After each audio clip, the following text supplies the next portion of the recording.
Assalamu алейкум, урматтуу Кызыл Кая шаарынын тургундары жана коноктор, меймандар.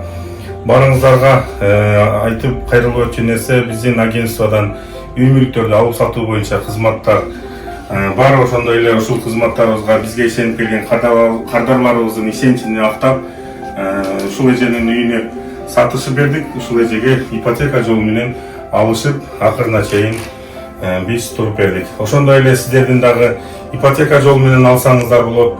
Жана ошондой эле кандайдыр бир үйлөрдү жактырсаңыздар, батирлерди жактырсаңыздар, ошол документация жактарына, түшүнбөгөн юридикалык жактарына биз маалымат берип, юридикалык жактарына акысыз кызмат кылабыз. Ошондой эле ипотека жолдору менен алып берүүгө толук көмөктөшөбүз.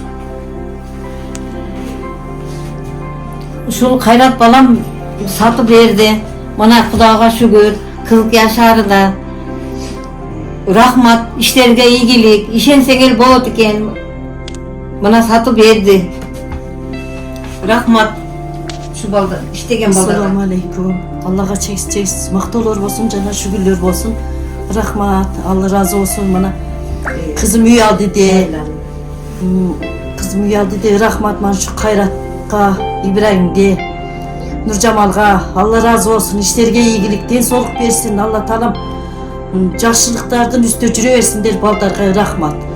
Биздин ошондой эле агентствонун эң мыкты ишкери, эң мыкты сотрудниги Ибрагим. Сага да чоң рахмат.